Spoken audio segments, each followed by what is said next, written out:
You're up 2-0. What's the story? Are you not happy, or you're only half happy, or? Still to be happy about. You're up 2-0. Job's not finished. Job finished? I don't think so. Okay. At 6'6", 212 pounds from Moore Marion High School. He has given us some great memories over the years.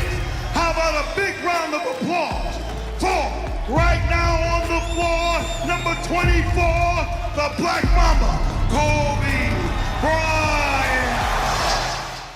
How can I mentally figure out ways to break you down? How can I show you that, no, I have the edge, right? And so that's when it first started for me, is figuring out how to get the upper hand on an opponent that way. So it's a simple thing of math. If you want to be a great player, if you play every single day, 2-3 hours, every single day, over the course of a year, how much better are you getting? Most kids will play maybe, an hour and a half, 2 days a week. Right. Do the math on that. It's not going to get it done. It's not going to get it done, right? So if you're obsessively training 2-3 hours every single day over a year, over 2 years, one of the things I would do is, while everybody would be at the cafeteria, work, eating and doing all sort of stuff, I just go back to the gym. I just go back to the gym. It's just, they'd be resting, they'd be and they'd see me leave, right? But now you're in a tough position because you're like, okay, I want to be like, I'm following the kid to go work out, but I know he's working, he's up early, and he's doing all this other stuff. And so that was my way of showing them, yeah, I may be from the suburbs, but you're not going to outwork me. Wow. And I'm mentally going to, one of the things that I had to learn is how to get the best out of my teammates. Yeah. And most people think it's a simple thing, pass them the ball.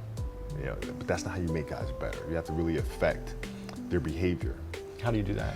So, I would tell guys, you got back-to-backs. I don't care if we're in Miami, I don't care if we're in a great city of Chicago. You can't go out, we gotta get rest. Right? Back-to-back games. Back-to-back games, right? Monday, Tuesday. You play Monday and you play again Tuesday. Guys aren't gonna listen, right? Right. So a few times say, all right, we'll all go out. We'll go out together. Really? I'll drink with you, right? But the next morning, I'm banging on your door at 5 in the morning. Let's go. They're not getting Where are we going? I hung out with you, now you come hang out with me. Wow. This is what we do, all right, let's go. And we're at the gym, we're working out, right? We hit the bus, we go to practice, we play that night. And they're dead. And they're dead, and they're like, oh, lesson learned. Really? Lesson So learned. take them out once. Listen, if you're gonna do that, but don't let that compromise what we're here to do. Right. This is why we're here. This is why you're here in the first place. Yeah.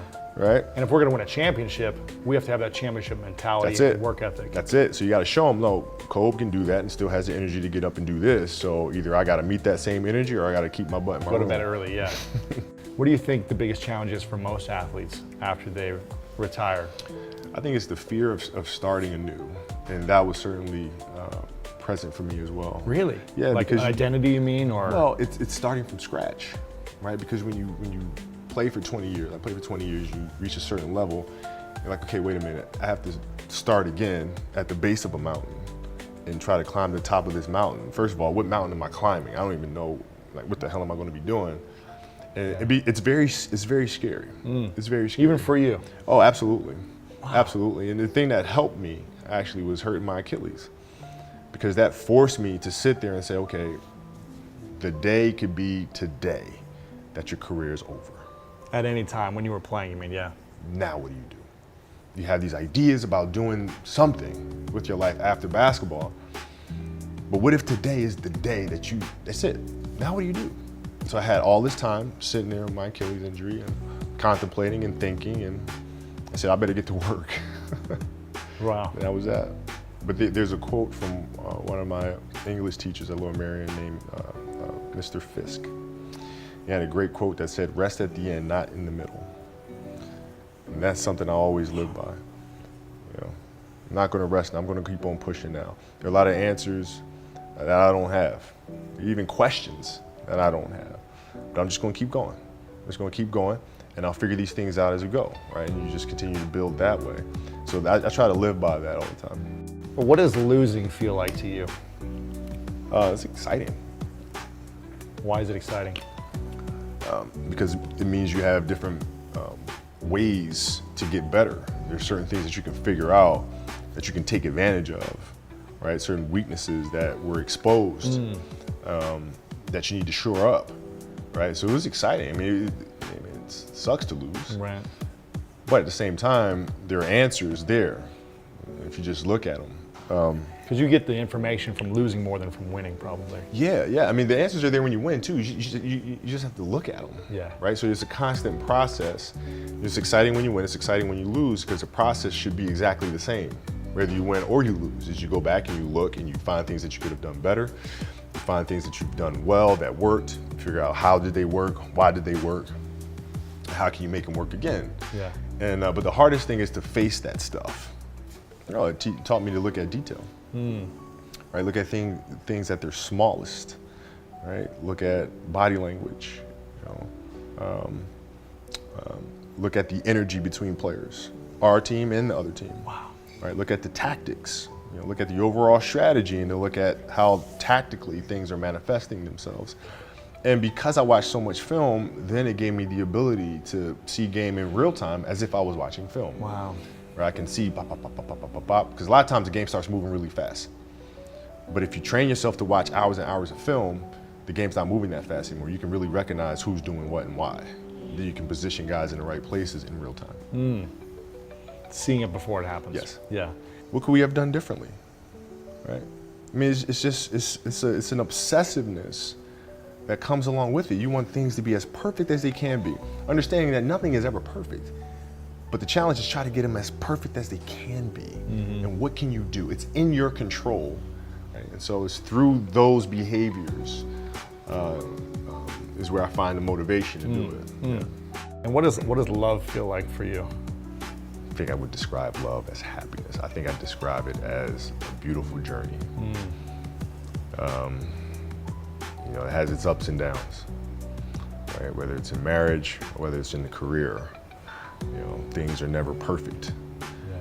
But through love, you continue to persevere, and you move through them. You move through them. And then through that storm, beautiful sun emerges. Yeah. Right? And inevitably another storm comes. And guess what? You ride that one out too. Yeah. So I think love is a certain determination and persistence to go through the good times and the bad times with the someone or something that you truly love. My parents were great.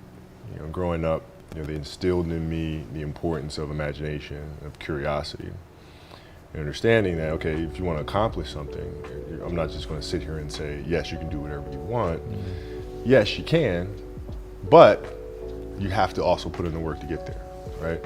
So they taught me that at a really early age, man. And when you grow up as a kid thinking that the world is your oyster, and all things are possible if you put in the work to do it, you grow up having that fundamental belief. And here I come, playing, and I don't score 1 point the entire summer. And I scored not a free throw, nothing, not a lucky shot, not a breakaway layup, 0 points. And I remember crying about it, being upset about it. My father just gave me a hug and said, listen, whether you score 0 or score 60, I'm gonna love you no matter what. Wow. Now that is the most important thing that you can say to a child. Because from there, I was like, okay, that gives me all the confidence in the world to fail. I have the security there. But to hell with that, I'm scoring 60. Let's go. Right. And from there, I just went to work. And I stayed with it, and I kept practicing. And that's the best way to understand how to have that kind of mentality, is to ask questions, and then find answers. And then that lead to more questions, and you find more answers. And that's what the book is. The final question is, what's your definition of greatness? I think the definition of greatness is to inspire the people next to you.